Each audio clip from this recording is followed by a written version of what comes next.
እሺ የኔ ጥያቄ ማለት ነው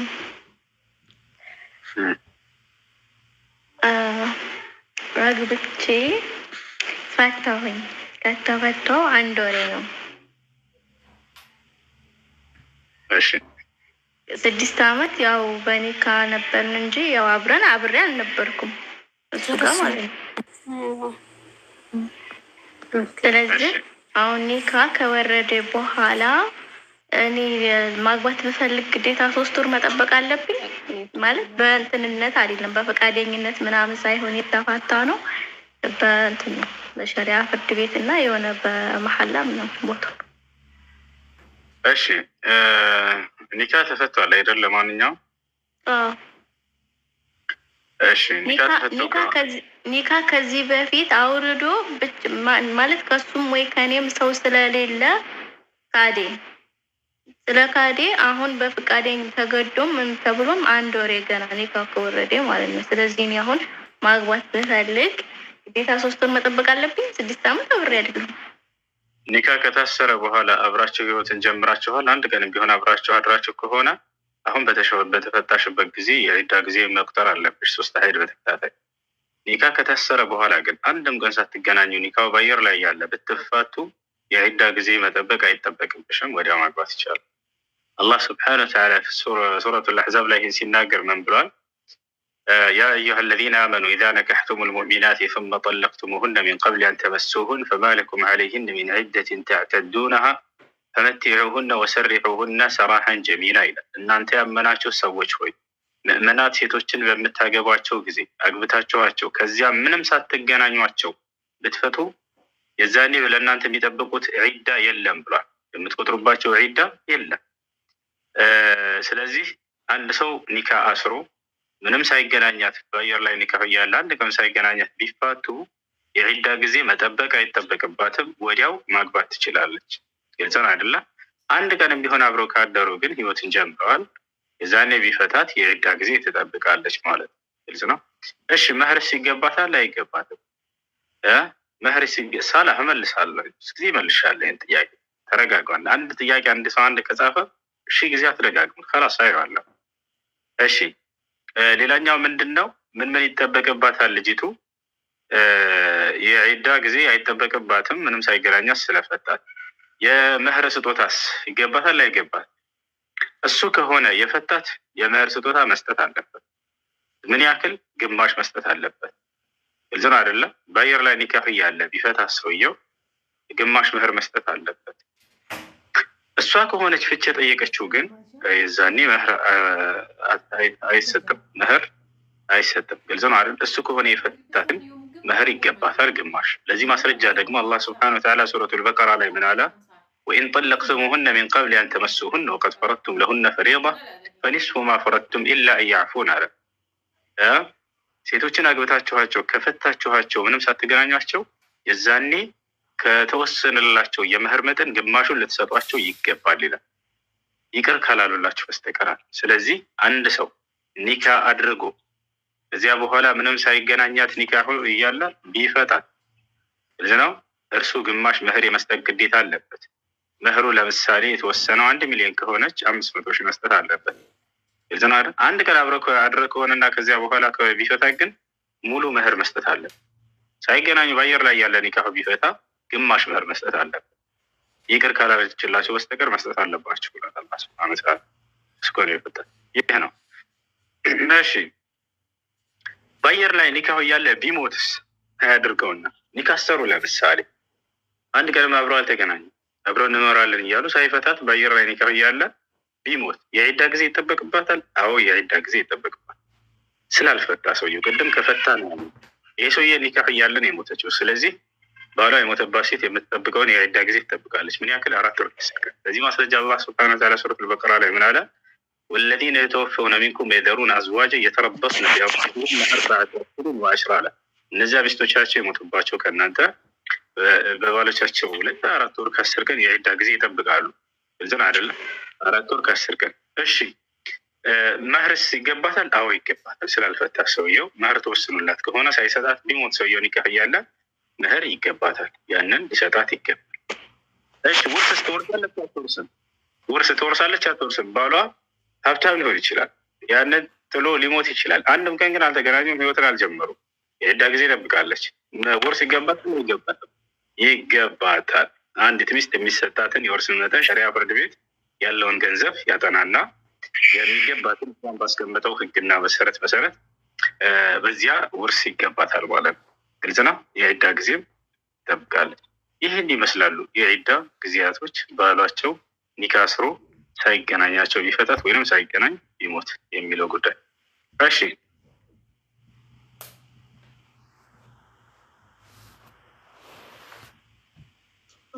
ሰላም አለይኩም። ወአለይኩም ሰላም። ያባት እሺ ራሱስ መመለስ ይችላል ወይ ይላል። ጥሩ ጥያቄ። አንዴ ጥሩ ጥያቄ። ራሱስ መመለስ ይችላል ወይ አለ። ለምሳሌ አንድ ሰው ኒካ አሰረ። አሁን ይሄ ጥያቄ ደግሞ ማለት ነው ምንም ሳይገናኛት ፈታት። የዛን የራሱ መመለስ ይችላል አይችልም? ይችላል። በምን መልኩ ነው ግን የሚመልሰው? ረጃት ብሎ መመለስ አይችልም። ግልጽ ነው። ምንም አንድ ቀንም ህይወትን ሳይጀምሩ ኒካ እንዳሰረ በአየር ላይ ቢፈታት ሰውየው እመልሳለሁ ቢል እንደ አዲስ ኒካ በማሰር ነው የሚመልሳት። ረጃት ብሎ አይመልስም።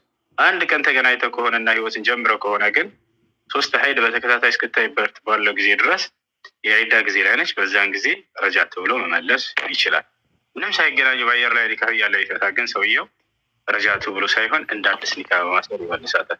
የማን ነው ሳላህ ጥያቄ ካለህ ስማ። አላህ ስብሓነሁ ወተዓላ ነቢያችን ሰለላሁ ዐለይሂ ወሰለም የተናገሩትን ቃላቶች እንይዛለን። ስለ አላህ መገለጫዎችና ባህሪያቶች እዚህ ነው አይደል? ይህ አንዱ የተውሂድ ክፍል ነው። التوحيد ينقسم إلى 3 أقسام كما تعرفون.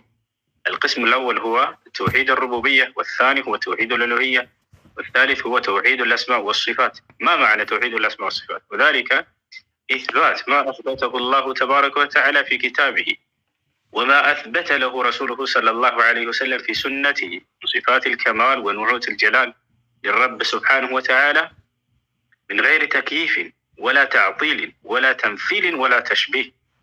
فهذه هي عقيدة أهل السنة والجماعة أتباع السلف الصالح فيما يتعلق في التوحيد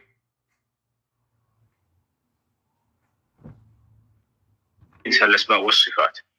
አላህ ስብሐነሁ ወተዓላ የራሱ ስሞችና ባህሪያቶች አሉ። እነዚያን ስሞችንና ባህሪያቶችን ቁርአን ላይ በገለጸው መሰረት በቀጥታ ማጽደቅ ግዴታ ነው።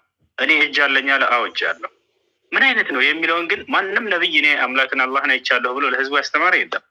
ስለ ባህሪያቶች እንዴት አስተማሩን እንጂ አላህን ሂጄ እንትን አይቼው ምናምን ላ አላህ ስብሐነሁ ወተዓላ ምን አይነት እጅ እንዳለው የምናየው የዛን የፍርዱ ቀን የቂያማ ቀን። አላህ አያለሁኝ አይን አለኝ ብሏል። አዎ አይን አለው ብለን እናጽድቃለን።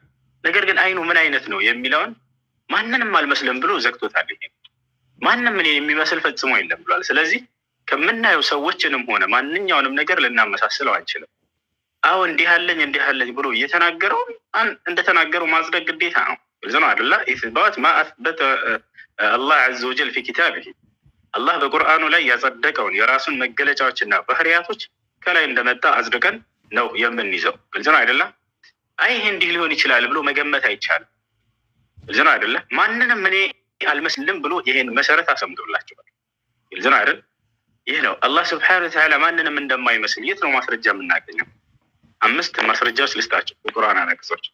አላህ ስብሐነሁ ወተዓላ ምን አለ? ሱረቱ ሹራ ላይ ለይሰ ከሚስሊሂ ሸይ ወሁወ ሰሚዑል በሲር፣ እኔን የሚመስል አንዳችም ነገር ቅንጣት የለም ማለት እኔ እሰማለሁኝ አያለሁኝ አለ። አያችሁ አይደል? ይሰማል፣ ማንኛቸውን ድምጾች ሳይወሳሰቡበት ይሰማል። ያያል፣ ማንኛቸውም ነገሮች ሳይደበቁበት ያያል። ግልጽ ነው አይደለ?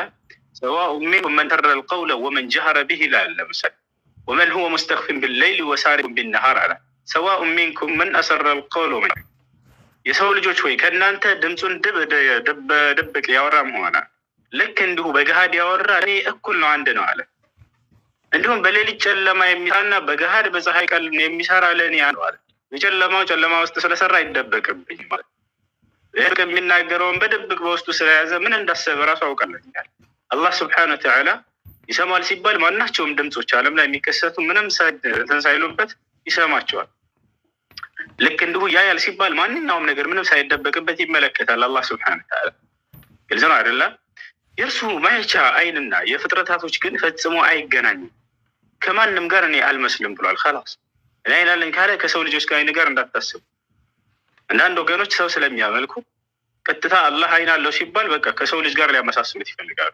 ላ ያ ጀማዓ እኔ ማንንም አልመስልም ማለት የሰው ልጅን በአምሳያችን እንፍጠር ስለተባለ ልክ ቁርአኑን መተው እንዲሁ አላህ አይን አለው አላህ ይሰማል ያያል ሲባል ጊዜ እንደ ፍጥረታቶች ምናምን ላ አላህ 5 አራቅጾችን ተናግሯል ቁርአን ላይ። ማንንም አልመስልም ከማንም ጋር እንዳታመሳስሉ።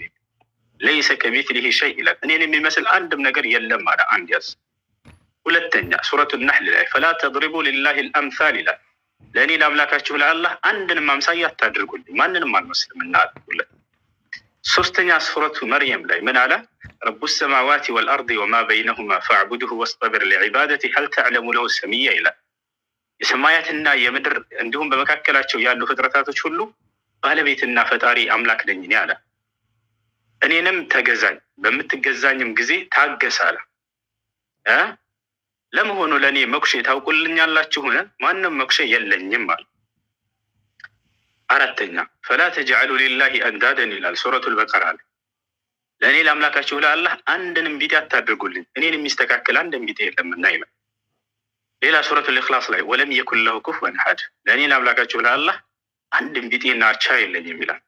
አምላክ አላህ ሱብሓነሁ ወተዓላ እኔ ማንንም አልመስልም እኔን የሚመስል ማንም የለምም።